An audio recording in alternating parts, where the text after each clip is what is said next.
Very very fresh and good morning to all of you मेरे प्यारे बच्चों, कैसे आप लोग। मैं आपका अपना केके सर आज फिर से आया हूं एक नए टॉपिक और बहुत ही बेहतरीन टॉपिक जिसको एकदम धूम धड़ाके के साथ खत्म करना है। जो आपके टॉपिक है जिसका नाम है वेक्टर।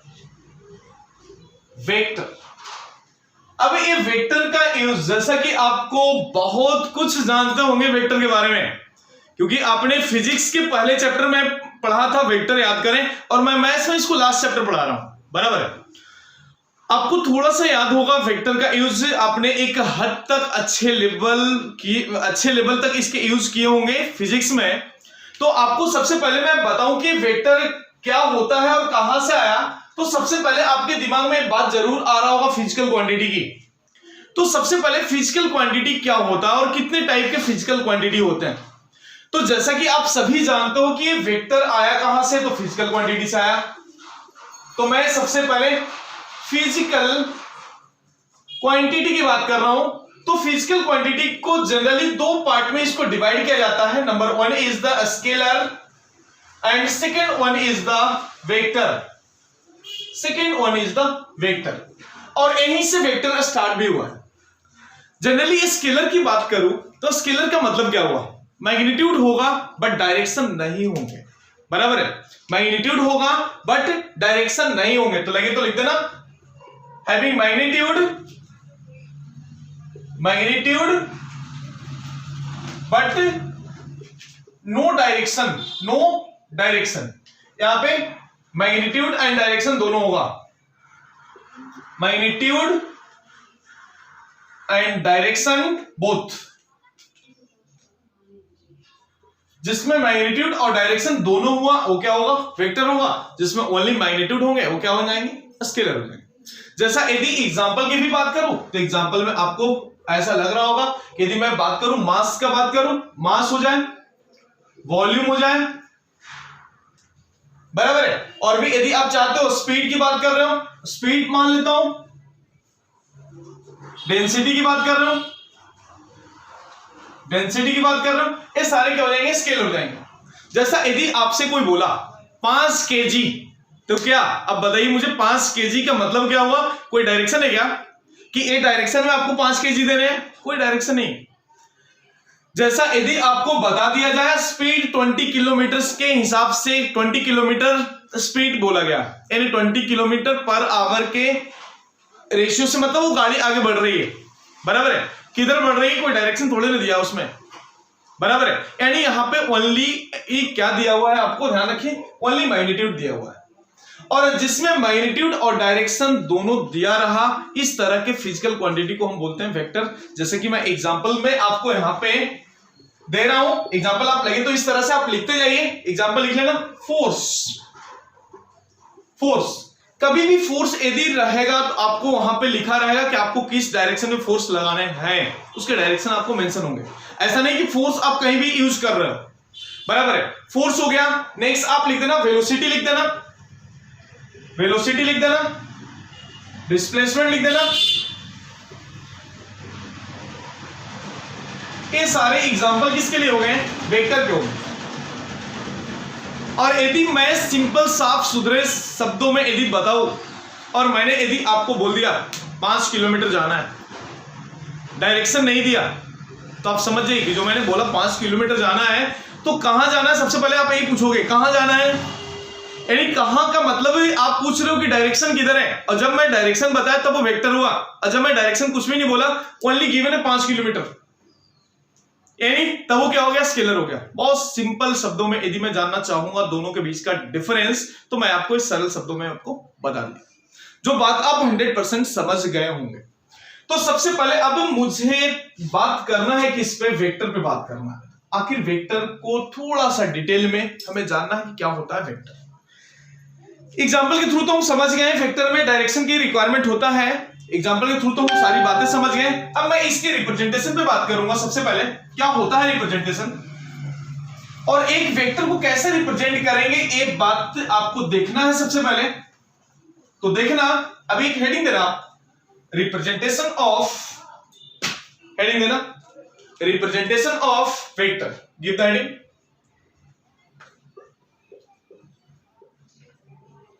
रिप्रेजेंटेशन ऑफ वेक्टर, बहुत सरल और बहुत ही सस्ता, बहुत ही आसान, क्योंकि आप फिजिक्स में जैसा कि सीखे होंगे ना, तो उसका बहुत बड़ा मतलब हेल्प आपको मैथ्स में भी मिलेगा, बहुत बड़ा हेल्प मिलेगा यदि आप थोड़ा बहुत तो जानते ही हैं। जैसा रिप्रेजेंटेशन की बात करूं, ये बात भी आपको अच्छे तरीके से मालूम है, तो लगे तो लिख देना, लगे तो डैश करके नीचे लिख देना, रिप्रेजेंटेड बाई लाइन सेगमेंट। जैसा कि मैंने 2 पॉइंट मान लिया और इसके डायरेक्शन ऐसा बोल दिया, तो दोनों पॉइंट ए और बी को बराबर है। यदि आप डायरेक्टेड लाइन सेगमेंट में बता रहे हैं तो एपी वेक्टर हो जाएगा, यानी कहने का मतलब कि इसको हम क्या बोलेंगे, एबी वेक्टर। रीड क्या करेंगे, एबी वेक्टर। जहां पे 2 पॉइंट आपको दिया हुआ है, ये बात आपको अच्छे तरीके से मालूम होगा, इसको आप बोलते हो इनिशियल पॉइंट, क्या ये बोलते हो इनिशियल पॉइंट हो गया, और एक बी वाला पॉइंट हो गया जिसको आप बोलते हो टर्मिनल पॉइंट, क्या टर्मिनल पॉइंट।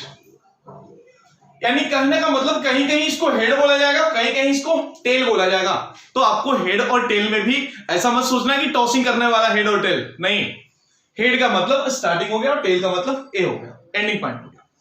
अब यदि इसको बात कर रहे हो कि यदि अब मैग्नीट्यूड की बात करूं, तो कभी भी मॉड यदि आप लेते हो ए और बी के बीच में, तो ये क्या हो गया, मैग्नीट्यूड हो गया, क्या हो गया, मैग्नीट्यूड हो गया। ये बात आप अच्छे तरीके से और बहुत सिंपल तरीके से आप ये बात तो जानते ही थे, बहुत जानते थे, सिंपल बात। अब मैं यदि बेसिक में बताऊं कि यदि सपोज दैट की 2 वेक्टर हुआ, मैं एक सिंपल सा बेसिक आपसे पूछना चाहूंगा, जैसा कि आपको बहुत लोगों के बात पता भी होगा, मैं एंगल की बात कर रहा हूं, एंगल की बात कर रहा हूं, यानी 2 वेक्टर के बीच का एंगल यदि आपको निकालना होगा, तो वेक्टर के बीच का एंगल कैसे निकालेंगे, how to find the angle. और सबसे पहले बात तो आपको ये पता होनी चाहिए कि एंगल कहां निकलेगा और कहां नहीं निकलेगा। जो बेसिक बातें हैं वो मैं सबसे पहले आपको बताना चाहूंगा। एंगल हम निकालने के लिए हालांकि सीखेंगे, ए डॉट प्रोडक्ट, क्रॉस प्रोडक्ट, बहुत सारी बातें आपको सीखना होगा, बट लेकिन मैं आपको एक बात सिंपल सी रिप्रेजेंटेशन में भी बता रहा हूं मैं आपको। मैंने यदि सपोज दैट की ऐसा मैंने कर दिया, एक ट्रायंगल मैंने मान लिया, लेट अस एज्यूम की ए बी और सी की बातें मैंने यहां पे कर ली, इसका एरो इधर दे दिया, इसका एरो इधर दे दिया और इसका एरो इधर दे दिया। अब आप मुझे बताइए, सपोज दैट की लेट अस एज्यूम कि 60 डिग्री, एक 70 डिग्री, 7 और 6 13, और एक को मैंने बोल दिया 50 डिग्री, इसको ऐसा बोल दिया। तीनों एंगल मैंने यहां पे दे दिए ऐसा। अब आप मुझे बताइए कि ये ऐसा दिया हुआ है, तो एंगल यदि मुझे बी का निकालना होगा तो क्या क्या होगा एंगल, हम बी डायरेक्टली क्या 50 डिग्री बोलेंगे इसको, बिल्कुल भी नहीं, 50 डिग्री नहीं बोलेंगे। तो एंगल निकालने का जैसा कि एक तरीका आपको अच्छे तरीके से पता है कि एक कभी भी एंगल कैलकुलेट करेंगे तो कहां से, डाइवर्जिंग से कैलकुलेट करेंगे। आखिर पॉइंट पी का डाइवर्जिंग, यानी कहने का मतलब कि पॉइंट पी से दोनों जो भी ज्वाइन कर रहा है लाइन, वो दोनों का एरो बाहर जानी चाहिए। सबसे पहले बात तो ये ध्यान रखना, बहुत बेसिक में आपने सीखा होगा, और यदि नहीं तो मैं आपको दे रहा हूं, ध्यान रखें, थोड़ा सा गौर से सुनना, कहीं निकल ना जाए आपके शब्दों से बाहर। तो यानी पॉइंट बी से डाइवर्जिंग की बात किया तो मैंने इस वेक्टर को ऐसा कर दिया, यानी ऐसा ए वेक्टर आगे जा रहा है ऐसा, बोलिए ना। अब जाके ए एंगल जो होगा ना, इधर वाला जो एंगल होगा वही होगा बी का एंगल। तो कभी भी लगे तो इसमें लिख देना, जब आपने एक सिंपल सा हेडिंग दे देना, बस मैं एंगल के बेसिक बता रहा हूं सबसे पहले, क्योंकि जो जो बेसिक बातें हूं मैं आपको आज खत्म करना चाहूंगा इस लेक्चर में। उसके बाद में वंस अगेन आपको बेसिक के बाद जो है आगे जो मेन वेक्टर का रोल होता है मैथमेटिक्स में, इसकी बातें भी हम करेंगे, बट पहले बेसिक तो हम एक बार अच्छे तरीके से निपटा लेते हैं। तो लिख देना angle between 2 vector, angle between 2 vector, बहुत सिंपल सी बात मैं बताना चाह रहा हूं इसमें, एंगल बिटवीन 2 वेक्टर। तो इसमें लगे तो आप लिख देना, डैश करके नीचे लिख देना, डैश करके लिख देना, डैश करके लिखना, it can be calculated only, it can be calculated only when vectors are diverging, vectors are diverging means what की पॉइंट बी से डाइवर्ज, यानी दोनों एरो बाहर निकलने वाला होगा, तभी हम वहां से एंगल उसको कैलकुलेट करेंगे। यानी नो डाउट कि इसके एंगल की बात करूं तो 130 डिग्री हो जाएगा, बराबर है ना। बस मैं यही बातें कर रहा हूं, बाकी मैं कुछ भी एंगल के बारे में भी नहीं बता रहा हूं, बस एक शॉर्ट फॉर्म में मैं थोड़ा सा बेसिक जानकारी मैंने आपको इसके रिगार्डिंग दिया।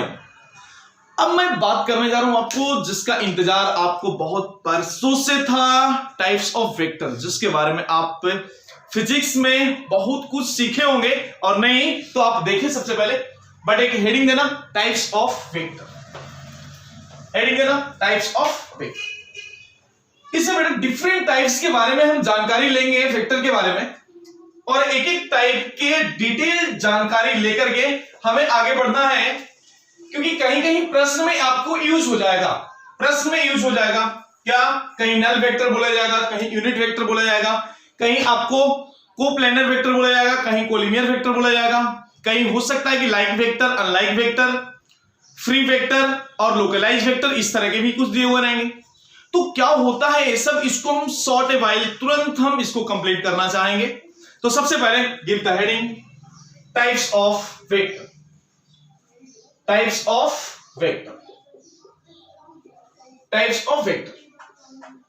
अब एक बात समझना, और एक टॉपिक ऐसा है ना जिसका यूज पूरे मैथमेटिक्स में कहीं ना कहीं यूज तो मतलब मोस्टली यूज इसके आते हैं, बट टॉपिक में कोई जान नहीं है, टॉपिक में कोई जान नहीं है, बट इसके क्वेश्चंस आपसे लगने चाहिए। क्वेश्चन लगाने के लिए थोड़ा सा प्रैक्टिस करना होता है, और यदि थोड़ा सा भी प्रैक्टिस आपने किया ना, तो ये इस तरह के जो टॉपिक होते हैं ना, जिसको पढ़ने के बाद डायरेक्टली आप एग्जाम में आंसर मतलब सोल्व कर सकते हो। ये टॉपिक पढ़ लिए, और यदि आपके टॉपिक के फ्रेश माइंड से आपने एक बार पढ़ लिया तो आपको दोबारा पढ़ने की जरूरत नहीं होगा बस। लेकिन इसके थीम को समझना बहुत इंपॉर्टेंट है। यदि आप इसको थीम को समझ लें, वेक्टर के थीम को समझे, यानी वेक्टर में आप बहुत जगह देखेंगे, मैं यूज करूंगा 3D के भी कंसेप्ट को, मैं 50% 3D में यहीं पे खत्म करूंगा वेक्टर में, बराबर है। ये भी आपको थोड़ा सा ध्यान में रखना है। 50% concept of 3D completed in vector. अब बाकी जो 50% बचेंगे उसको मैं 3D टॉपिक का नाम देकर के मैं आपको पढ़ा दूंगा, काम खत्म हो जाएगा। तो सबसे पहले देखना टाइप्स ऑफ वेक्टर में नंबर 1 लिखते जाना, एक एक करके आप लिखते जाना। Number 1 is the null vector, number 1 is the null vector. अब जैसा कि आपको इसके बारे में जानकारी होगा, जिसके मैग्नीट्यूड क्या होते हैं, 0 होते हैं। यदि लगे तो आप लिख सकते हो, मैं उतना नहीं जिससे काम हो जाए, बस मैं वही बातें आपको लिखवा रहा हूं। मैं कुछ ऐसा मसाला नहीं लिखवाऊंगा जिसके मैग्नीट्यूड 0 हो जाए, वो ऐसा कुछ भी नहीं, जिससे कि काम अपना पूरे मैथमेटिक्स में चल जाए, मैं उतना ही लिखवाऊंगा और उतना ही आपको ध्यान में दूंगा। लिखते जाना, बस पॉइंट ए लिखना है इसमें। सपोज दैट कि ए बी वेक्टर है जिसके मैग्नीट्यूड क्या हो जाएंगे, फिर 0 हो जाएंगे। और यदि किसी भी वेक्टर के मैग्नीट्यूड 0 हो रहा है, दैट मींस आप ए मानिए, दैट इंप्लाइज दैट कि ए बी वेक्टर जो है वो क्या है, लगे तो लिख देना A B vector is null vector, is null vector. अब एक बात समझना बेटा, अब एक बात समझना, सपोज दैट एग्जांपल में एक बात मैं आपको यहां से बताऊंगा। यदि सपोज दैट की बीबी वेक्टर की बात करूं, क्या होगा, नल वेक्टर है क्या, बीबी वेक्टर की बात करूं या सीसी वेक्टर की बात करूं या ए वेक्टर की बात करूं, क्या है, 0 है, क्योंकि बी से चल के बी पे ही रुका है, यानी कहने का मतलब कि नो डाउट ना कि डिस्प्लेसमेंट इसको 0 है। जैसा एक एग्जांपल आपने फिजिक्स में सुना होगा कि यदि हमने बॉल को फेंक करके यदि उसको मैंने कैच कर लिया तो नो डाउट नहीं इसके डिस्प्लेसमेंट क्या हो गए, 0 हो गए। और डिस्प्लेसमेंट 0 हो गए तो हम वेक्टर में क्या बोलते हैं कि कोई काम ही नहीं हुआ, कोई वर्डन ही नहीं हुआ। जो सामान को उठा के यदि मैंने फिर से वहीं पहुंचा दिया, यानी कहने का मतलब 0, डिस्प्लेसमेंट 0। तो आप याद रखें थोड़ा सा कि जब भी डिस्प्लेसमेंट 0 हो रहा है, यानी समझिए तो क्या होगा, नल वेक्टर ही होगा, बहुत सरल से। नेक्स्ट बात, पॉइंट नंबर बी में आप लिख सकते हो, लिखते जाना। यदि कोई वेक्टर मैंने मान लिया कि ए बार कोई वेक्टर है, यदि उसमें मैंने 0 ऐड भी किया हूं, 0 वेक्टर यानी नल वेक्टर ऐड भी किया हूं, तो ए बार के बराबर ही निकलना। अब यदि मैं इसकी बात करूं, नल वेक्टर के डायरेक्शन की बात करूं, तो क्या होगा डायरेक्शन इसके लिए, तो तीसरा नंबर पॉइंट सी में लिखना आपको, direction of null vector is undefined, direction of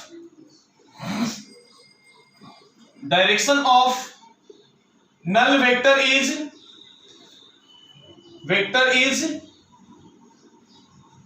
null vector is undefined। बराबर है, जीरो वेक्टर के कोई डायरेक्शन नहीं होते हैं, बराबर है। तो अब एक बात, क्योंकि यहां से कुछ ऑब्जेक्टिव सवाल जो आपको सीईटी में खास करके कभी कभी बोर्ड के भी जो कुछ ऑब्जेक्टिव सवाल होते हैं ना, उसमें एक परेशान करता है इस तरह के ऑब्जेक्टिव सवाल, जो आपको ये छोटी छोटी बातें आपको ध्यान में रखना अति आवश्यक होगा। अब मैं आपको बात करना चाहूंगा next vector, next is number second is the unit vector. Unit vector नाम से ही समझ में आ रहा होगा कि जिसके मैग्नीट्यूड 1 होंगे उसको हम यूनिट वेक्टर बोलते हैं। बात तो वास्तविक सही है, कोई दिक्कत नहीं है। तो लिख देना नंबर ए पॉइंट इसमें लिख देना, यूनिट वेक्टर में क्या मैग्नीट्यूड की बात कर रहा हूं सबसे पहले, तो क्या होगा 1, मैग्नीट्यूड क्या होगा उसके 1 होगा, जिसको हम लिख दिया मैग्नीट्यूड लिख दो ना,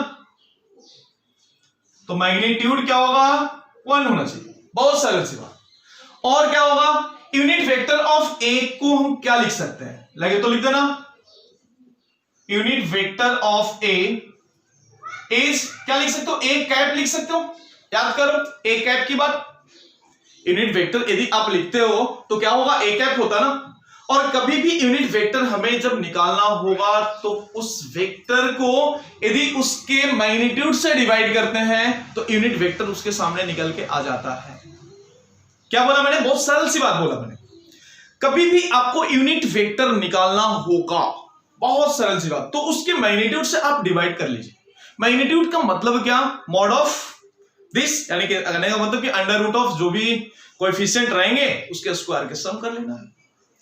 तो लेकिन तो आप एक बात को लिखना वहां पे, राइट डाउन लिख लेना unit vector of any vector, unit vector of any vector, unit vector of any vector can be found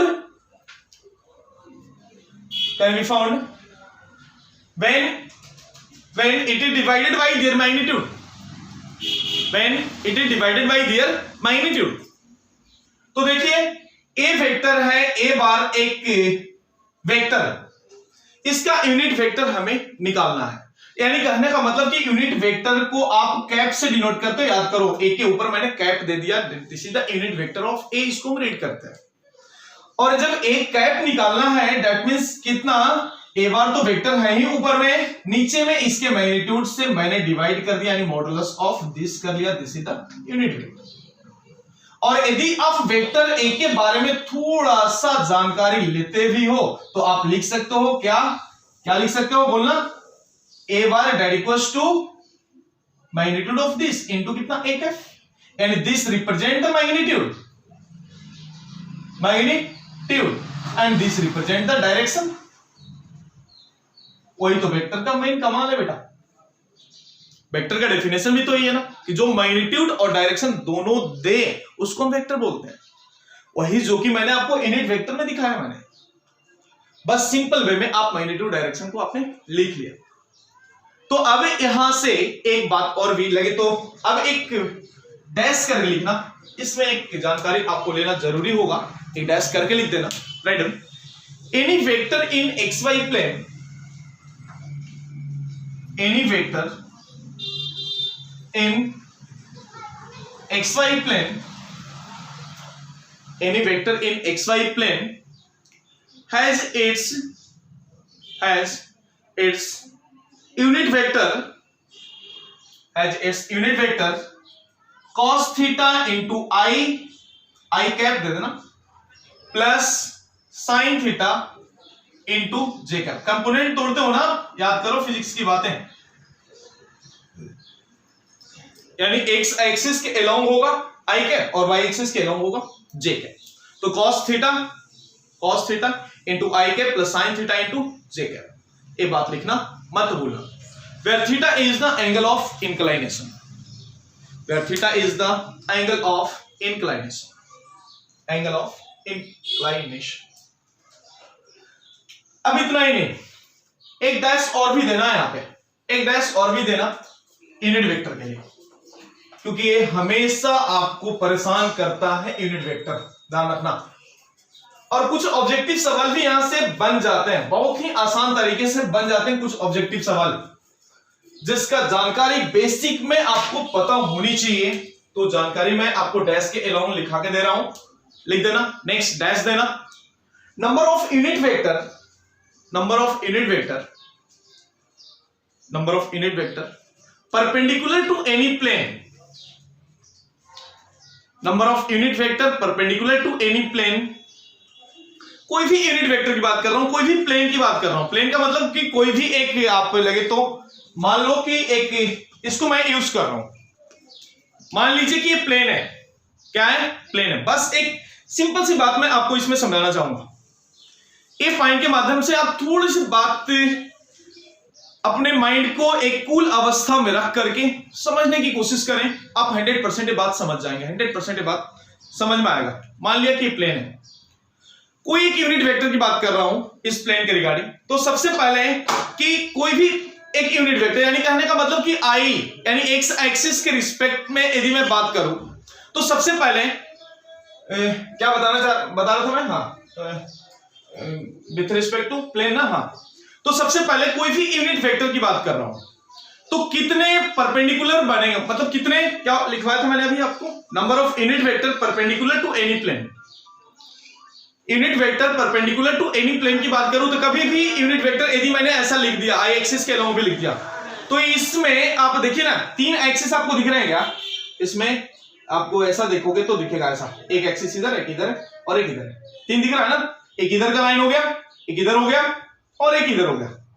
किसी एक ही एक्सिस यानी इस एक्सिस के अलोंग लिखूंगा तो ए वाला एक्सिस उसके परपेंडिकुलर हो जाएंगे, ए वाला लाइन, और ए भी लाइन उसके परपेंडिकुलर होंगे। क्यों? क्योंकि जब आप देखते हो ना एक्स वाई जेड एक्सिस जब आप बनाते हो, तो याद करना कि तीनों एक्सिस यदि मैं यहां से आपको रिप्रेजेंट करने की कोशिश करूं तो ये 2 को ऐसे ज्वाइन किया और तीसरा भी बिल्कुल भी ऐसा ज्वाइन होगा, जो तीनों एक दूसरे से, एक तीसरे से आपस में परपेंडिकुलर है। चाहे आप ऐसा घुमा दो, चाहे आप ऐसा देख लो, चाहे आप ऐसा देख लो, चाहे आप ऐसा देख लो, बट यदि आप यहां पे देखेंगे उसको 2D में, तो आपको थोड़ा सा विजुलाइज करने की आवश्यकता जरूर होगा, ध्यान रखना। तो कभी भी लगे तो आप एक पॉइंट लिखना, क्या लिखा था आपने, क्या लिखा था, number of unit vector, number of unit vector perpendicular to any plane that equals to 2, a number of unit vector perpendicular to any line।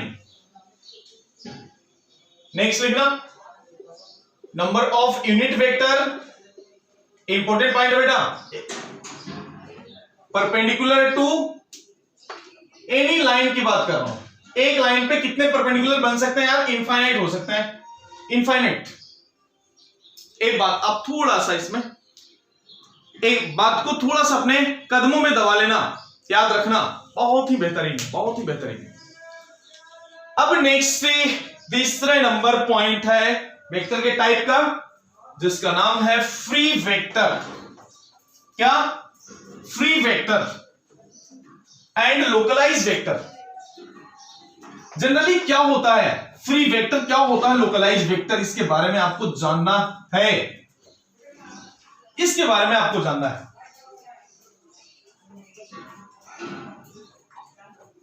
चलें, तो हेडिंग देना, क्या हेडिंग दिया आपने? Free and localise vector. तो सबसे पहले फ्री एंड लोकलाइज वेक्टर के बारे में जानने से पहले देखना, पहले आप इसका डेफिनेशन पे आ रहा हूं।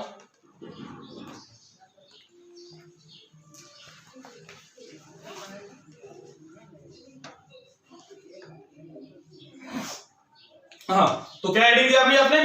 कितने नंबर का पॉइंट? तीसरा वेक्टर ना। हाँ, तो तीसरे नंबर में free and localise vector.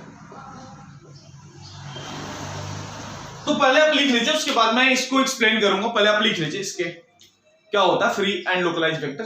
Right on, if A vector is shifted if a vector is shifted in a space, if a vector is shifted in a space keeping its magnitude and direction, keeping its magnitude and direction same, keeping its magnitude and direction same, and its physical effect remain unchanged,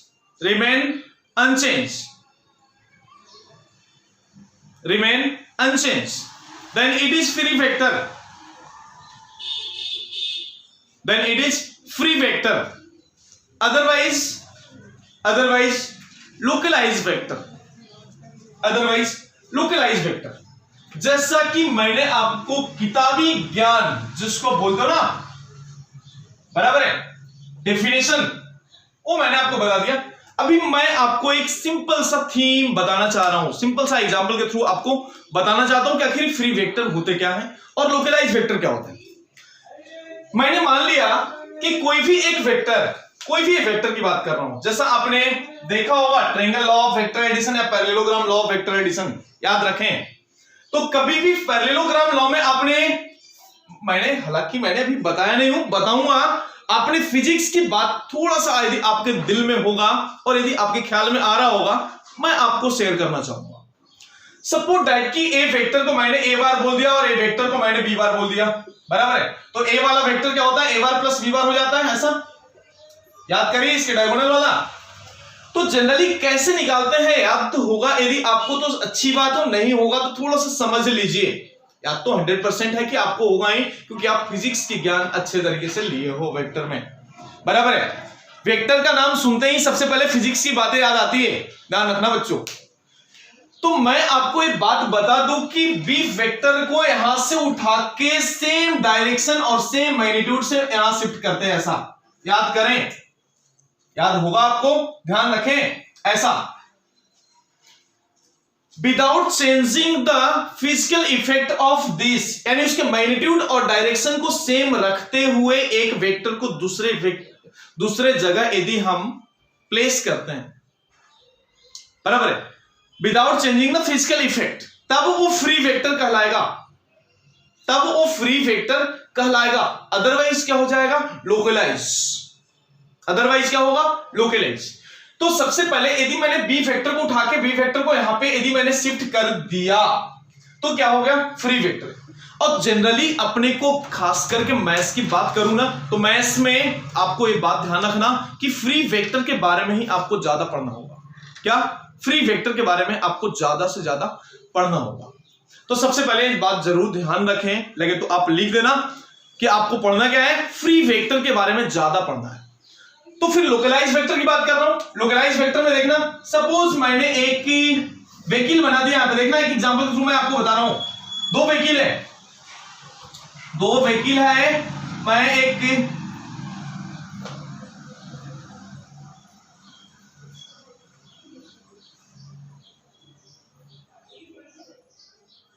ऐसा बना दिया, vehicle ऐसा मत बेटा, ऐसा ही आपके लिए खटारा डब्बा। दो व्हीकल मैंने ऐसा बना दिया, समझना, व्हीकल ए और बी ऐसा है। और यदि मैंने सपोज दैट कि वेक्टर ए को, मतलब व्हीकल ए को यदि यहां से हमने पुश किया तो व्हीकल क्या यहां पे रहेगा क्या, नहीं, ये पूरा व्हीकल यदि यहां से मैंने इसको पुश किया तो ये व्हीकल आ जाएगा यहां पे, यानी कहने का मतलब कि इस पोजीशन पे कोई फिजिकल इफेक्ट नहीं दिख रहा है, कोई फिजिकल इफेक्ट नहीं दिख रहा है क्या, पुश करने के बाद व्हीकल ए यहां पहुंच गया, यानी कहने का मतलब कि वेक्टर बदल गए लेकिन कोई फिजिकल इफेक्ट उसने छोड़ा नहीं पीछे, इस तरह यानी पूरा सेटल्ड हो गया, जिसको हम बोलते हैं लोकलाइज वेक्टर। ये दोनों के बीच का डिफरेंस है। और जनरली हमें क्या यूज करना है, फ्री वेक्टर का ही ज्यादा से ज्यादा यूज होगा। अपने पूरे चैप्टर में हम मोस्टली फ्री वेक्टर, मोस्टली क्या 100%, 101% फ्री वेक्टर को ही यूज करते हैं। क्योंकि हम हो सकता है कि कहीं यहां पे हमने शिफ्ट किया बी को, फिर और भी कहीं जरूरत करा तो इसको पैरेलली हम और भी शिफ्ट कर सकते हैं, यहां भी कर सकते हैं, यहां कर सकते हैं, यहां कर सकते हैं, कहीं भी कर सकते हैं।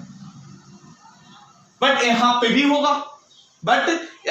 भी होगा, इसके फिजिकल इफेक्ट यहां भी होगा।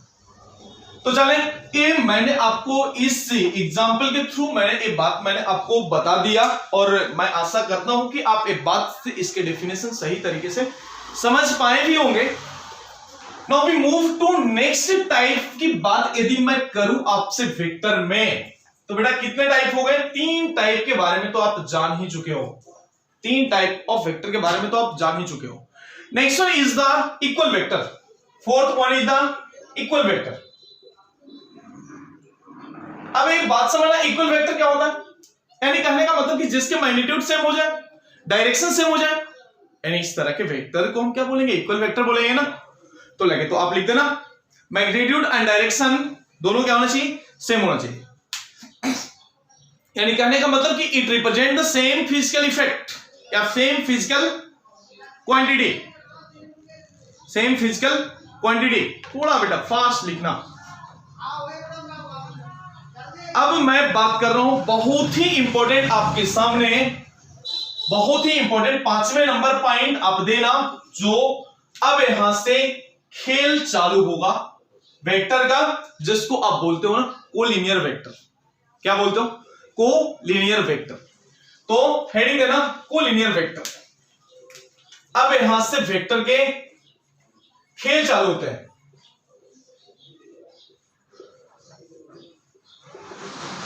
कोलिनियर वेक्टर में अब एक बात समझना, कोलिनियर एक ही साथ लिख दो आप, COLL लिख देना। कोलिनियर वेक्टर में आप एक बात समझना सबसे पहले, अभी आपको जैसा कि नाम से ही समझ में आ रहा होगा कि एक ही लाइन के वेक्टर होंगे, एक ही लाइन के वेक्टर होंगे। ऑफ कोर्स एक ही लाइन के तो होंगे, हो सकता है एक ही लाइन के होंगे, हो सकता है कि यदि 2 वेक्टर हैं दोनों को आपस में कोलिनियर कब बोलेंगे? तो बहुत सिंपल से इसके लिए प्रॉपर्टीज होते हैं ना, क्या? तो लगे तो हम एक एक पॉइंट करके इसको हम डिस्क्राइब कर देते हैं आपके सामने, बस से पॉइंट वाइज आप लिखते जाना। Collinear vector, right down collinear vector लिख देना। 2 vectors are said to be collinear, 2 vectors are said to be collinear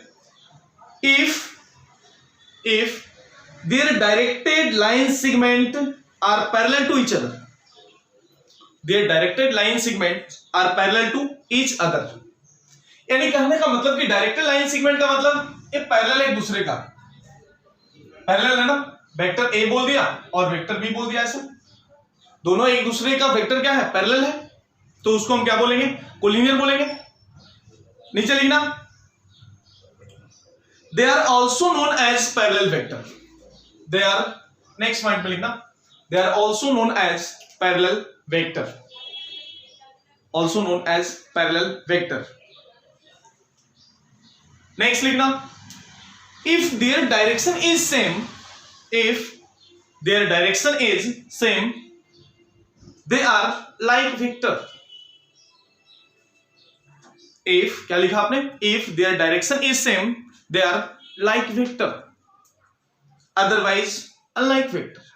यानी अब आप मुझे बताइए ए बार और बी बार दोनों का डायरेक्शन सेम है ना, तो ये दोनों आपस में लाइक वेक्टर हो गए। यदि एक वेक्टर मैंने ऐसा लेकर के ऐसा लिख दिया, ए बार ऐसा लिख दिया और बी बार इसके ऐसा कर लिया, तो अभी आपको लग रहा होगा कि ए क्या होगा? एक लाइक वेक्टर है, क्या?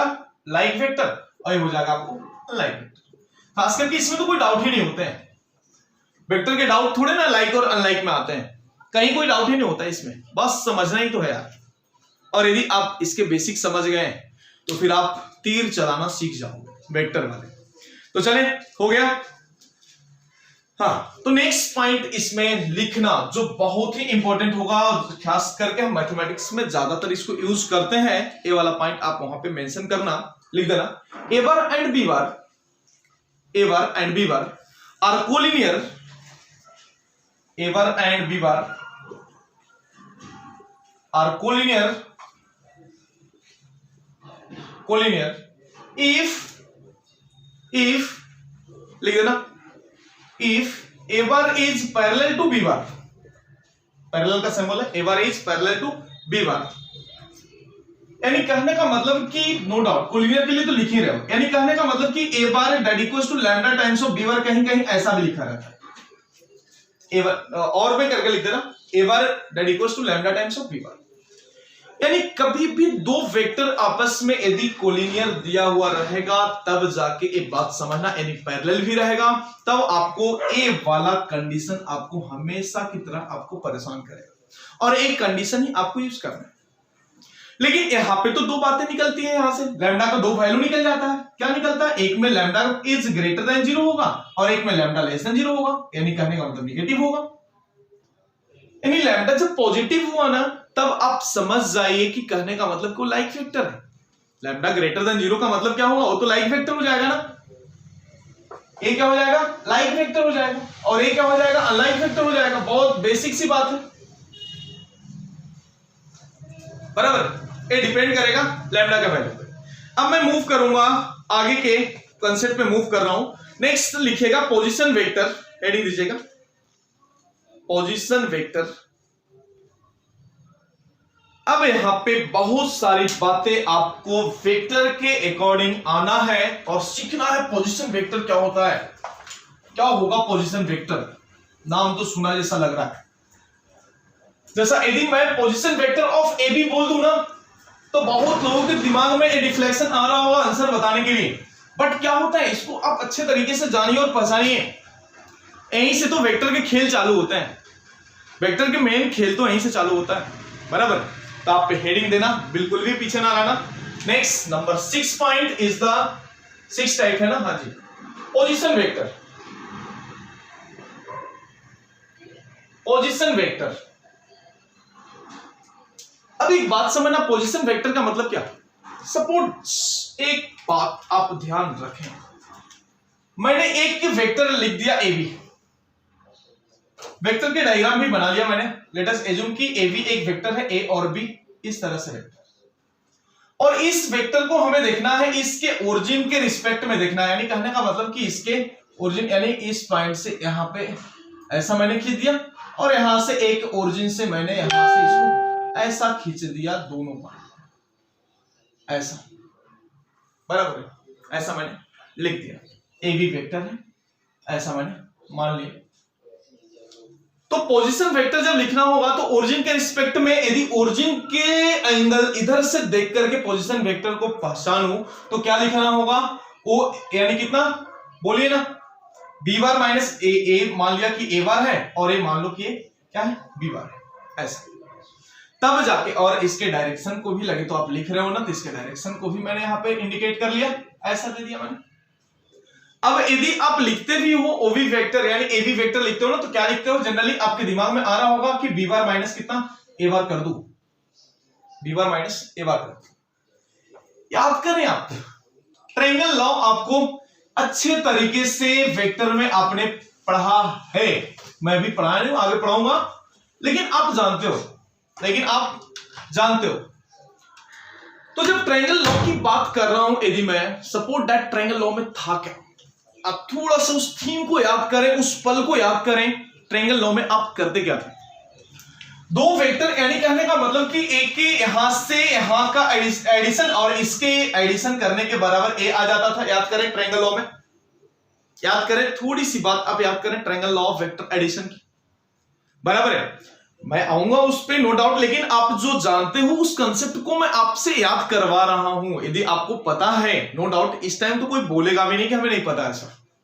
इस टाइम तो यदि जो बोलेगा कि सर हमें ट्रायंगल ऑफ वेक्टर एडिशन नहीं पता, हमने नहीं पढ़ा हो, तो बेटा यार आपके लिए खतरे से खाली नहीं होगा एग्जाम, बराबर है। तो चले, मैं मानता हूं आपको ये पता है, तो मैं यदि ऐसा लिख दूं ए बार प्लस ए बी बार, एक ऐसे बना, इसके मैं प्रूफ में आपको सामने यहां से दे रहा हूं। ए बार प्लस कितना बेटा बोलिए ना, A B bar that equals to B bar. भाई कौन सा लॉ? ट्रायंगल लॉ जिसको बोलते हो ना, वही काम किया मैंने। अब आप मुझे बताइए कि ए बी बार यदि मुझे निकालना होगा तो क्या करेंगे? बी बार माइनस कितना, ए बार कर लेंगे। और बी बार क्या है बेटा बोलिए ना, बी बार बोले तो क्या है, ओ बी बार है, यानी A B bar that equals to O B bar minus कितना, ओ ए बार। ओ क्या है? ओरिजिन है। यही तो पोजीशन वेक्टर का कमाल है, यही तो पोजीशन वेक्टर का खासियत है कि कभी भी पोजीशन वेक्टर में आप एक बात हमेशा ध्यान रखना कि आपको ओरिजिन से ही देखना है आगे, यानी आपका यहां से ही ध्यान रखना कि ये लाइन कैसा दिख रहा है आपने को, कहां से? इस पॉइंट से। तो ओ ए और ओ बी ध्यान। अब यदि सपोर्ट दैट कि मैंने यदि पोजीशन वेक्टर ऑफ पी लिख दिया, यदि मुझे लिखना होगा ऐसा, तो क्या लिखना होगा? लिख देना पोजीशन वेक्टर ऑफ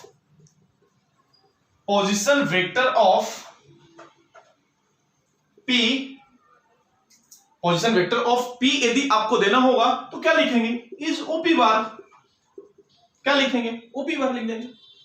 और सपोर्ट दैट मैंने अब एक कहानी के तहत आना चाहूंगा। एक कहानी है किसके लिए? कि जब 3 पॉइंट यदि आपको गिवन होंगे, सपोज पॉइंट पी में x, y, z यदि आपको गिवन होगा, तब पोजीशन वेक्टर कैसे लिखते हैं? कैसे लिखते हैं पोजीशन वेक्टर? यानी नो डाउट कि पोजीशन वेक्टर तब जाके क्या निकल जाएगा? ओपी बार निकल जाएगा।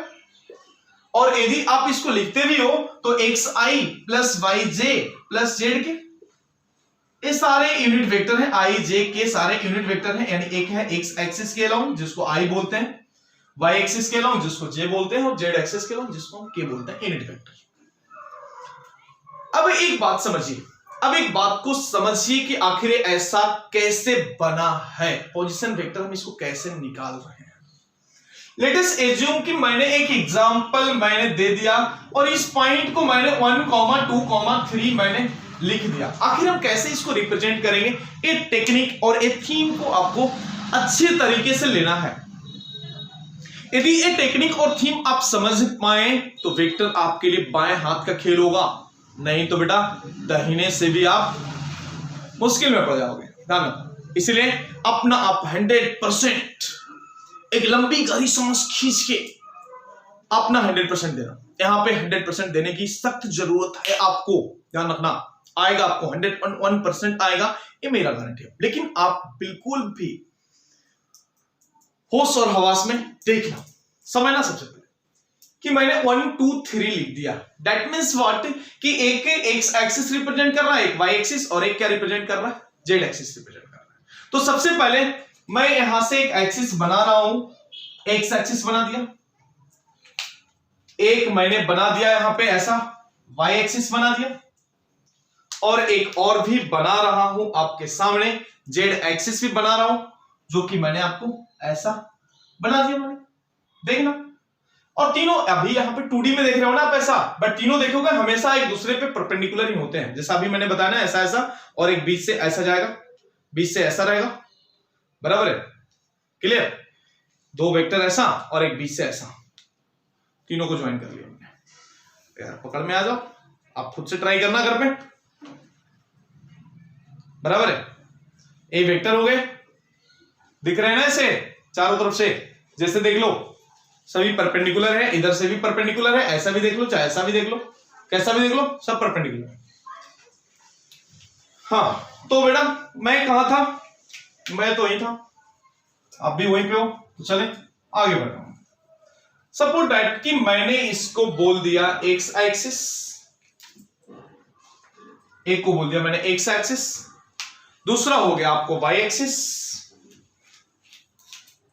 और ये हो गया आपको जेड एक्सिस।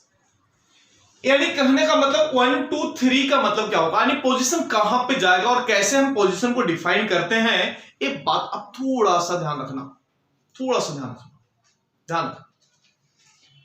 यानी कहने का मतलब कि एक्स एक्सिस के अलोंग, ये तो ओरिजिन है ना, एक्स एक्सिस के अलोंग एक यूनिट जाना है, यानी यहां पे चला गया एक्स एक्सिस के अलोंग। फिर बोला है फिर 2 यूनिट जाना है, कहां? वाई एक्सिस के अलोंग, क्योंकि वाई वाला है ना 2j, यानी वाई एक्सिस के अलोंग 2 यूनिट। मैंने मान लिया कि वाई एक्सिस के अलोंग एक 2 यूनिट यहां पे पहुंच गया, 2 यूनिट बोला ना, मैंने मान लिया कि 2 यूनिट यहां पे वाई एक्सिस के अलोंग पहुंच गया। ये था अपना एक्स एक्सिस का यूनिट, ये हो गया वाई एक्सिस का यूनिट।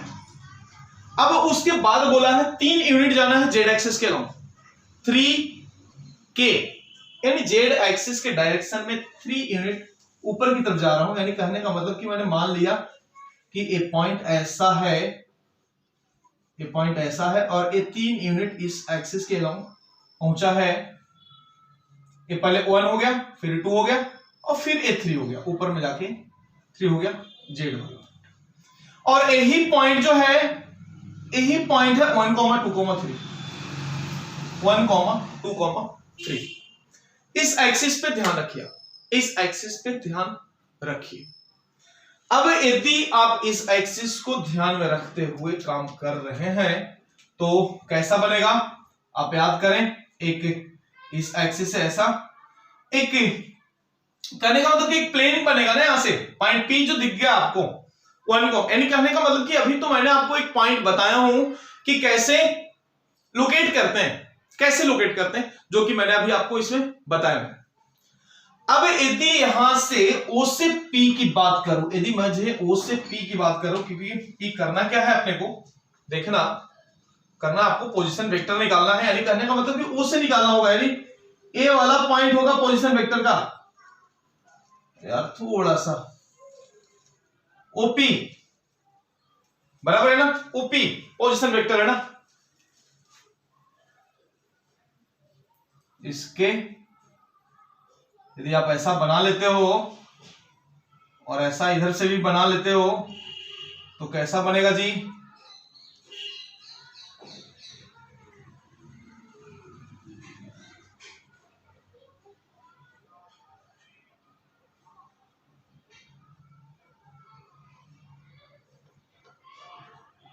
यानी कहने का मतलब कि आपको एक इस तरह से कार्टून देखे हो ना आप लोग, बिल्कुल भी ऐसा डब्बा वो ऐसा दिख रहा होगा और यही उसके पोजीशन वेक्टर होंगे। आपको 3D डायग्राम में ऐसा दिख रहा है, 3D डायग्राम को 2D में दिखा रहा हूं, जिसके एक देखो ना, आप ऐसे बनाते हो ना, कैसा याद करो ना, ऐसा बनाते हो ना, बराबर है।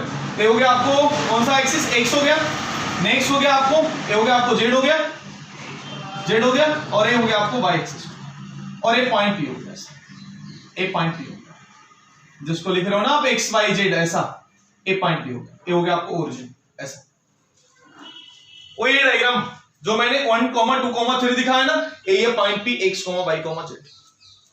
और ओरिजिन से इसका यदि मैं देख पा रहा हूं, यदि यहां से, तो this is the position vector of OP, this is the position vector of OP. और यदि आप ओपी बार लिखोगे ना, तो ओपी बार को हम जनरली आर बार से डिनोट करते हैं, किससे, आर बार से डिनोट करते हैं। तो लिख देना OP bar that is the R bar, R bar that is also written as, लगे तो आप लिख देना that is also written as X I plus Y J, X I अच्छे से लिखना, नीचे नीचे में लिख देना, यहां पे लिखो ना x I plus Y J plus Z के लिखा हुआ है, लिख सकते हो। इसको क्या लिखना, ओपी बार है ना, इसको हम आर बार भी बोलते हैं, और आर बार के जगह पे X I plus Y J plus Z, यानी कहने का मतलब कि पोजीशन वेक्टर है पॉइंट पी का, ऐसा, जहां पे एक्स क्या है, projection of R bar on the X axis, लगे तो लिख देना इसके बारे में डिटेल में, projection of R bar on X axis, ये क्या होगा, projection of R bar on Y axis, ये हो जाएगा जेड, क्या हो जाएगा, projection of R bar on Z axis, यही है एक्स वाई जेड, यही है एक्स वाई जेड। और दूसरी बात, एक बात और भी, दूसरी बात की बात कर रहा हूं, थोड़ा सा फ्रेश डायग्राम में बना रहा हूं। दूसरी बात इसी में पोजीशन वेक्टर पे ही दूसरी बात मैं बताना चाहूंगा, एक फ्रेश डायग्राम बना करके देखना, कहीं मत जाना, आपके दिमाग में बहुत सारे कंसेप्ट मैं भरना चाह रहा हूं, बट एक बेसिक से एक अच्छे लेवल पे मैंने मान लिया, लेट अस एज्यूम कि एक्स एक्सिस जैसा भी आपने बोला, वाई एक्सिस इसको बोल दिया अभी आपने, और एक को मैंने जेड एक्सिस बोल दिया, एक्स वाई जेड तीनों एक्सिस मैंने बता दिया। और यदि आप कोई पॉइंट पी यहां पे था, याद करें पॉइंट पी यहां पे था, ओरिजिन ये हो गया, ओरिजिन से P का डिस्टेंस ऐसा OP लिख दिया मैंने। अब ये P वाले पोजीशन से समझना कंसेप्ट, कैसे कंसेप्ट में घुस रहा हूं समझना। बिल्कुल बेटा थोड़ा थोड़ा सा धीरे धीरे कदमों से हम कंसेप्ट में मूव करते जा रहे हैं। देखना आप कि यदि OP वेक्टर ऐसा है ना, ऐसा, तो एक्स एक्सिस के साथ में जो एंगल बनेगा, यानी इसके अलोंग जो एंगल बनेगा, जिसको एंगल का नाम दे रहा हूं मैं अल्फा। क्या दिया मैंने? अल्फा, बराबर। और y एक्सिस के साथ में इस पोजीशन वेक्टर का जो एंगल बन रहा है, this angle is the beta, this angle is the beta. And इस पोजीशन वेक्टर का यदि z एक्सिस के साथ में जो एंगल बन रहा है, this is the gamma, this is the gamma. तो तीन एंगल आपके सामने दिख रहे हैं। क्या क्या दिख रहा है? अल्फा दिख रहा है, बीटा दिख रहा है, और क्या दिख रहा है? गामा दिख रहा है। अल्फा, बीटा, गामा दिख रहा है।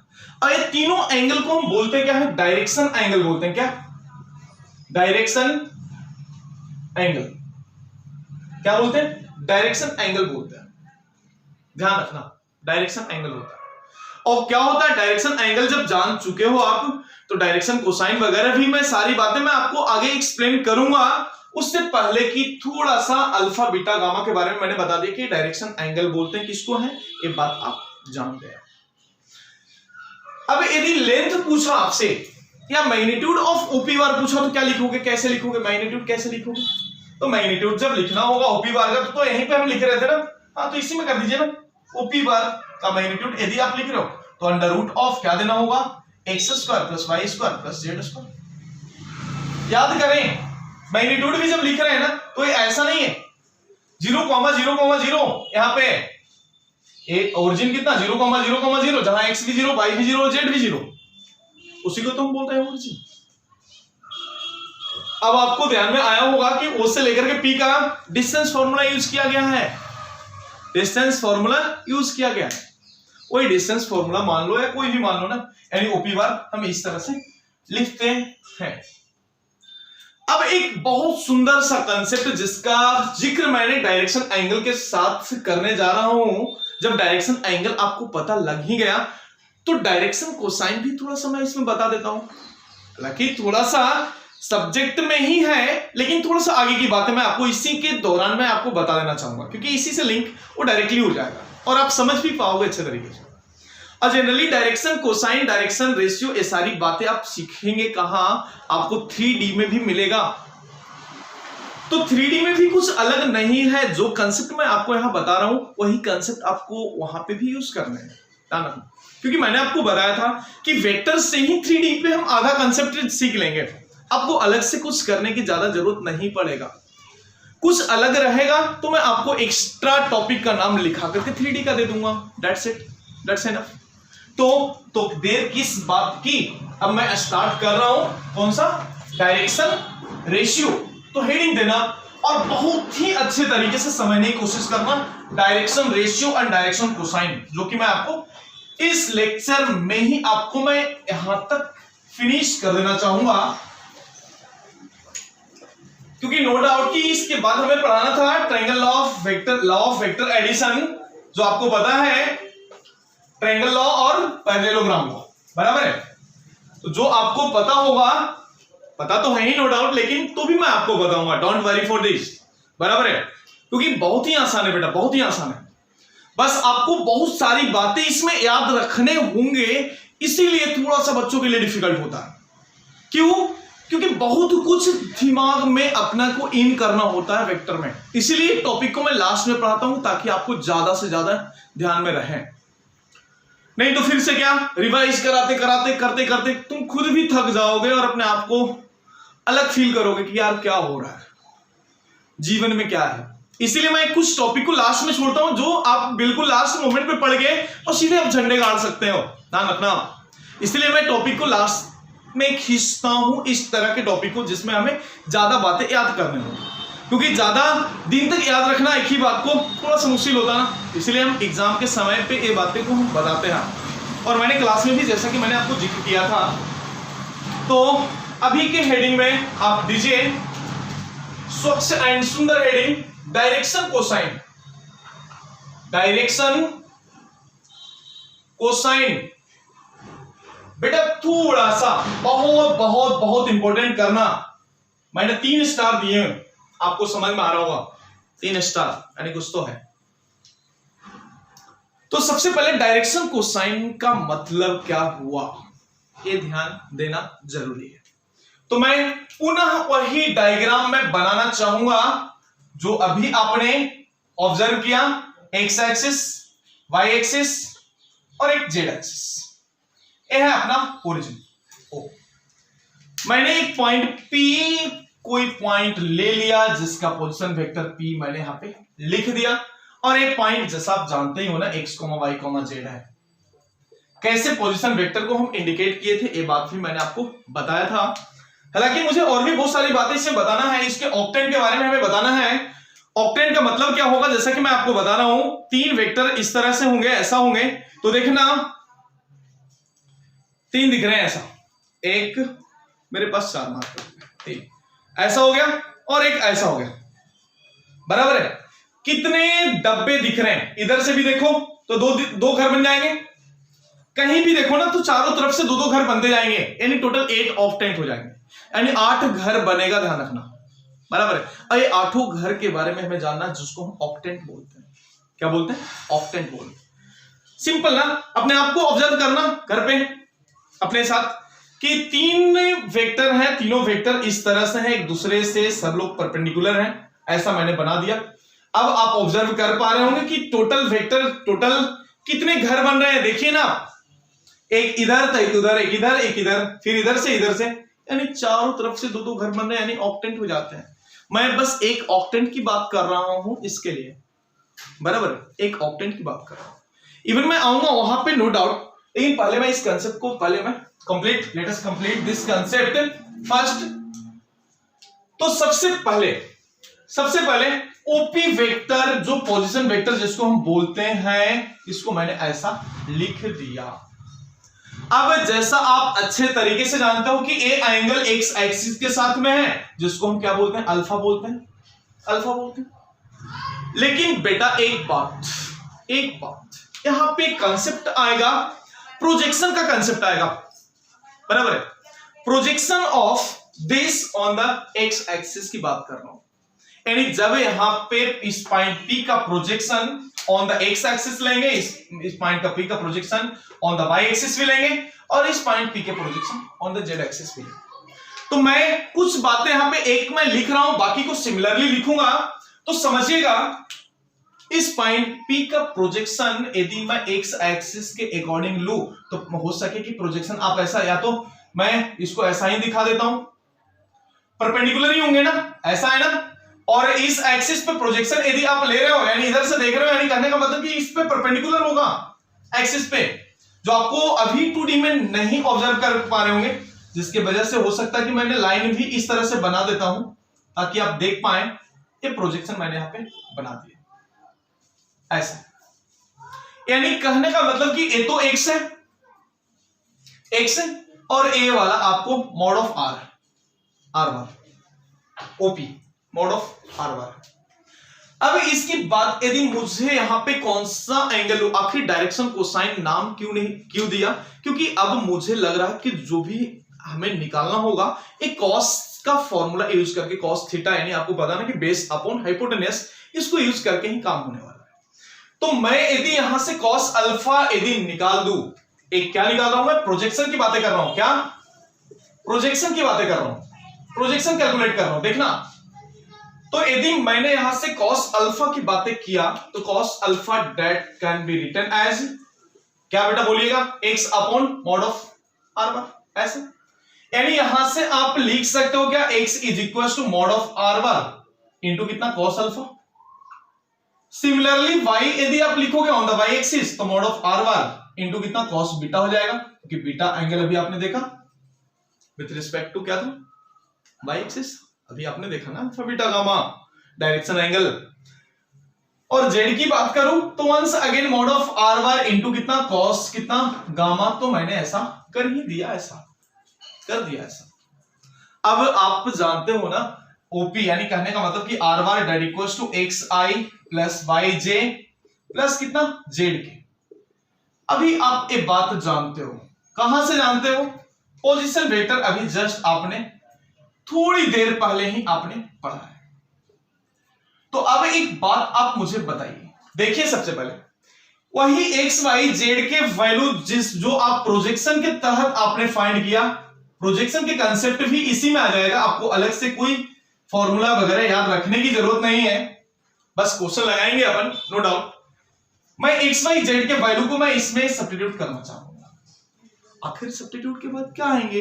तो बहुत सरल ना, R bar that equals to mod of R bar into cos alpha into I cap plus mod of R bar into cos beta into J cap plus mod of R bar into cos gamma into K cap. दे दिया मैंने, ऐसा दे दिया। एक बात बताएं बेटा, सब में कॉमन दिख रहा है मुझे आर बार। यदि आर बार को मैंने कॉमन लेके इधर डिवाइड कर दिया, mod of R bar common लेके डिवाइड कर दिया, तो आपके देखना दिन दुगने हो जाएंगे। कितना आएगा? This is the cos alpha into I Kaif plus cos beta into J Kaif plus cos gamma into कितना के कैप। एक कैप मैंने इसलिए दिया हूं क्योंकि धूप में आराम मिले, यानी यूनिट वेक्टर जिसको हम बोलते आए हैं शुरू से।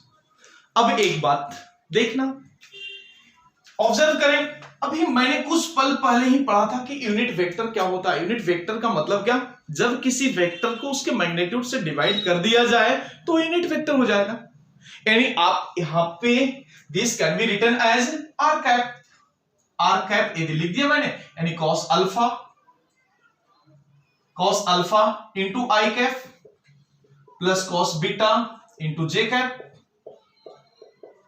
आखिर मैं इतनी काम क्यों कर रहा हूं? एक रिजल्ट आने वाला है, एक रिजल्ट आने वाला है। वो कैसे रिजल्ट आ रहा है उसके प्रूफ मैं दे रहा हूं यहां पे।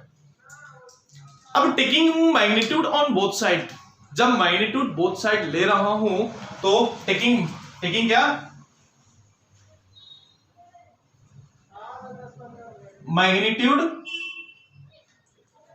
On both side. अब यूनिट वेक्टर के मैग्नीट्यूड तो 1 होंगे ना, 1 that equals to under root of, बोलिए ना, cos square alpha plus cos square beta plus cos square कितना गामा। अब आप यदि इसको इस तरह से लिखना चाहोगे तो देखना, स्क्वायरिंग बोथ साइड करने के बाद 1, यानी कहने का मतलब एक रिजल्ट आपके सामने आ रहा है, cos square alpha plus cos square beta plus cos square gamma. इसके रिजल्ट कितना? 1 के बराबर। इसके रिजल्ट कितना? 1 के बराबर। और ये रिजल्ट आप अपने कानों में सही तरीके से डाल लो। हमेशा आपको ये रिजल्ट जो हमेशा आपके दिमाग में भूचाल उत्पन्न करेगा, जो cos square alpha plus cos square beta plus cos square gamma that equals to 1 होंगे। बहुत सिंपल सा रिजल्ट, बहुत सिंपल सा रिजल्ट। आखिर कैसे डिराइव हुआ? चुटकी बजाते हुए हमने इसको डिराइव किया।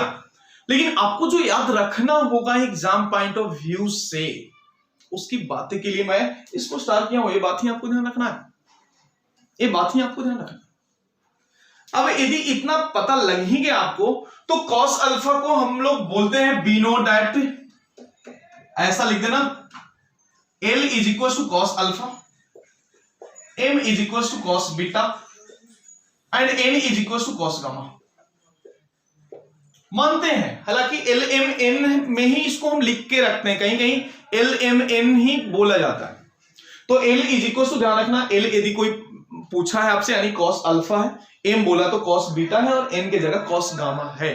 तो आपके लिए यही रिजल्ट ऐसा कैसा बनेगा, L square plus M square plus N square that equal to, बोलिए क्या बनेगा बताइए। मैं यहां से लिख रहा हूं, hence L square plus M square plus N square, जिसके वैल्यू कितना 1 लिखते हो ना, ऐसा। वही तो रिजल्ट है ना, वही तो रिजल्ट है जिसको हम बोलते हैं डायरेक्शन। ये क्या हो गया अपने आपस में, डायरेक्शन कोसाइन। ये क्या है? Direction cosine. और ये ध्यान रखना है, तो डायरेक्शन कोसाइन के रिजल्ट ऐसे बन गए। अब जब डायरेक्शन कोसाइन के रिजल्ट बन ही गए तो यदि आपसे एक सिंपल सा सवाल, कोई भी व्यक्ति यदि आपसे सिंपल सा सवाल पूछे कि यदि आपको डायरेक्शन कोसाइन का जरूरत पड़े तो क्या करेंगे, तो देखना कभी भी डायरेक्शन कोसाइन का जरूरत पड़ा मुझे तो मैंने क्या किया कि उसको मैग्नीट्यूड ले लिया, मैंने यूनिट वेक्टर में बदल लिया, फिर उसको मैग्नीट्यूड निकाल लिया। ये तो सिंपल। तो लगे तो याद रखें, ये बात को अपने दिमाग में बैठा लें। कभी भी डायरेक्शन कोसाइन पूछा ना तो क्या निकालना होगा, तो लगे तो आप एक नोट पॉइंट वहां पे याद रखें, ऐसा एक नोट पॉइंट वहां पे लिख दें, जब भी डायरेक्शन कोसाइन की जरूरत पड़े तो उससे हम आर कैप में बदल लेंगे। तो ये बात आप याद रखें, याद रखें।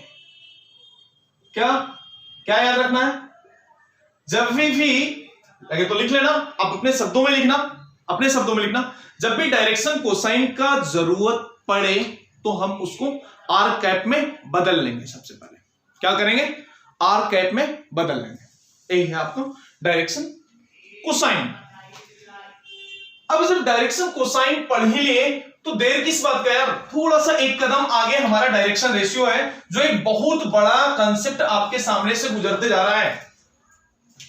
फिर इन दोनों के बीच के क्या कॉम्बिनेशन होते हैं, सारी बातें मैं इसमें खत्म कर दूंगा, क्योंकि बहुत ही आसान है बेटा, कोई दम नहीं है कंसेप्ट में। बस मैं कोसाइन हटा रहा हूं, बस रेशियो लगा रहा हूं, वहां पे रेशियो लगा रहा हूं, डायरेक्शन रेशियो।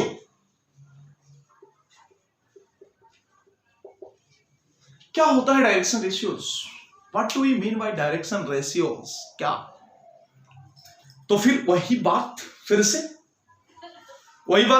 क्या, यानी कहने का मतलब कि डायरेक्शन कोसाइन के प्रोपोर्शनल जो भी होते हैं ना उसको हम डायरेक्शन रेशियो बोलते हैं, बराबर है। एक सिंपल डेफिनेशन में जब आप लिख सकते हो, लगे तो लिख देना, any number proportional to direction cosine, any number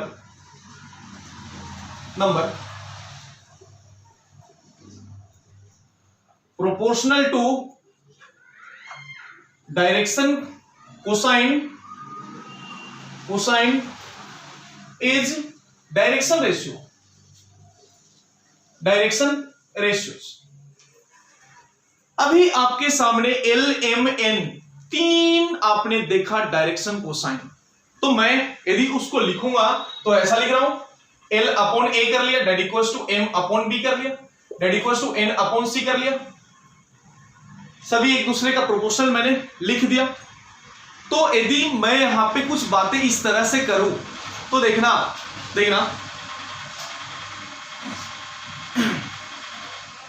ऐसा लिख दिया, तो आप यहां पे लिख सकते हो, बाजू में करके लिख सकते हो, where A comma B comma C are, where A comma B comma C are direction ratios. क्या होंगे, A comma B comma C क्या है, डायरेक्शन रेशियोज, अब एक बात समझना, डायरेक्शन कोसाइन और डायरेक्शन रेशियो, एक बात आपको नोट पॉइंट में नहीं, आपको इंपॉर्टेंट पॉइंट में हमेशा आपको तकलीफ देने की कोशिश करेगा, लेकिन जब आपको बेसिक क्लियर है ना तो बिल्कुल उड़ा दोगे आप। कभी भी समझिए, डायरेक्शन कोसाइन हमेशा यूनिक होते हैं, लेकिन डायरेक्शन रेशियो की बात करो ना तो रेशियो तो अनगिनत हो सकते हैं ना यार, रेशियो क्या इनफाइनाइट हो सकते हैं ना। जैसा यदि आप रेशियो 1:2:3 लिखा तो क्या इसको 2:4:6 भी लिख सकते हो, दोनों सेम ही बात है।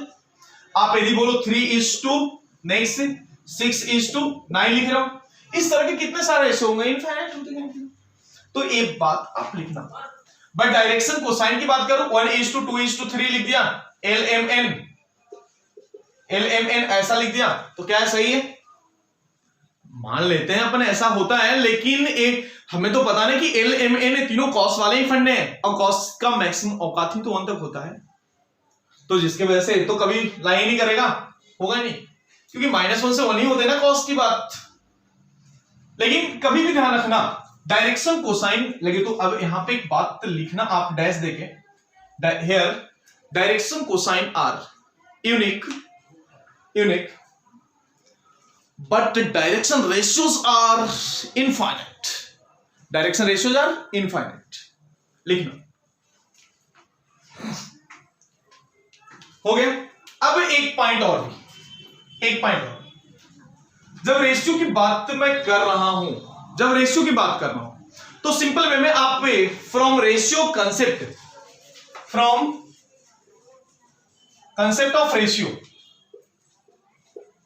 ऑफ रेशियो, क्या रेशियो के कंसेप्ट में आपने सीखा होगा, ऐसा याद करो कि जब L upon A that equals to M upon B that equals to N upon C आया, तो this can also be written, मतलब that is also equals to, यदि आप लिखो ऊपर वाले सभी का एडिशन करके, यदि आप लिख रहे हो तो कोई दिक्कत नहीं है, लिख दिया मैंने, तो नीचे वाला भी सभी का एडिशन के स्क्वायर भी लिख सकते हो।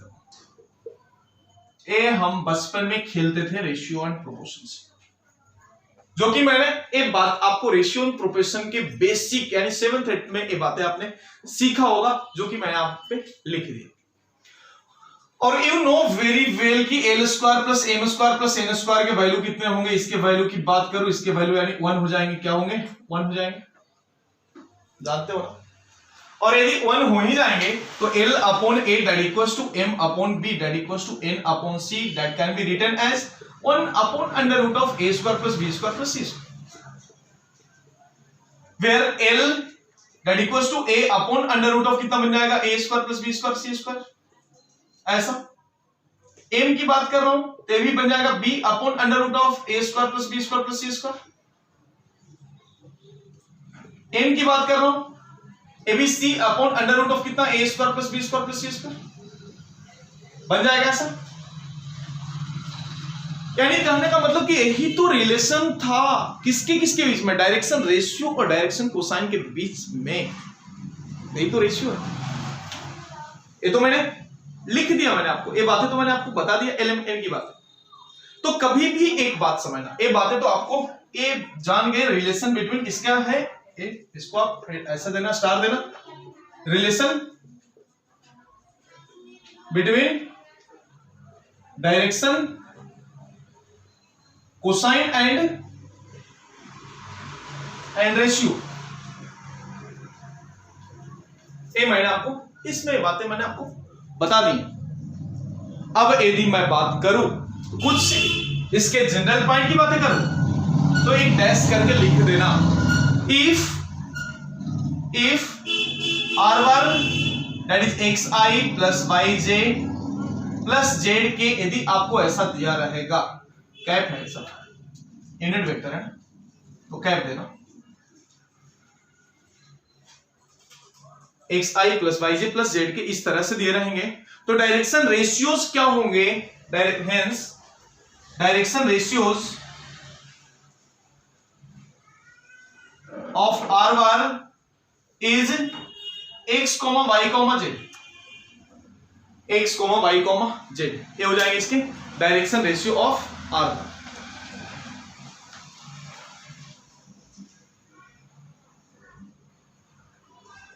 तो अब बहुत सिंपल सी बात है, मैंने एक सिंपल सा एक उदाहरण मैं आपको इसमें देना चाहूंगा, एक सिंपल सा उदाहरण के थ्रू मैं आपको इसमें बताना चाहूंगा।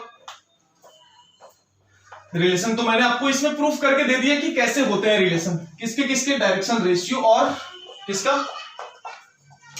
डायरेक्शन कोसाइन, डायरेक्शन रेशियो जो भी होगा उसके रिलेशन।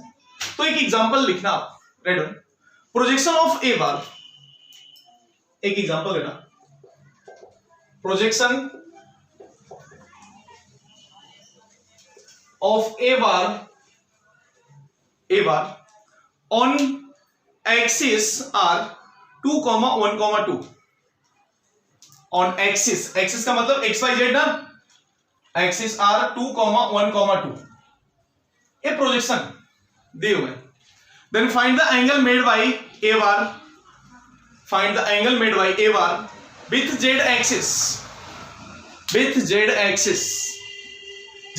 यानी कहने का मतलब कि आखिरी वाला ना, यानी कॉस गामा की बात करना होगा, तो A B C इसको मान लो ना, तो 2 अपॉन यानी कॉस गामा क्या निकल जाएगा, 2 अपॉन अंडर रूट ऑफ कितना, सभी के स्क्वायर का एडिशन, यानी 4 + 1 5, 5 और 4 9, यानी 3, यानी गामा निकालना होगा तो cos इनवर्स ऑफ कितना 2/3 एंगल हो जाएगा। विद द z एक्सिस ऐसा रहा, विद द x एक्सिस भी रहा तो सेम ही निकल जाएंगे, विद y एक्सिस रहा तो 1 अपॉन दिस बन जाएंगे। ए इसके लिए एंगल हम कैसे कैलकुलेट करते हैं ये बात भी आपने देख लिया। तो इवन आज के लेक्चर में बस मैं यहीं पे इसको ड्रॉप कर रहा हूं। नेक्स्ट लेक्चर अटेंड करने से पहले एक बार आप triangle law of addition, parallelogram law of addition को थोड़ा सा एक बार देखें। आपको पता है अच्छी तरीके से, फिजिक्स में आपने देखा होगा तो, और नहीं तो मैं कंसेप्ट बता करके इसके एग्जांपल पे आऊंगा, डायरेक्टली इसके एग्जांपल पे आऊंगा। तो चलें इस लेक्चर में बस इतना ही। तब तक के लिए गुड बाय टू ऑल, तब तक के लिए सेफ रहिए, सुरक्षित रहिए, अपना ख्याल जरूर रखिए। फिर मिलेंगे अपन नेक्स्ट लेक्चर में, तब तक के लिए गुड बाय टू ऑल, जय हिंद।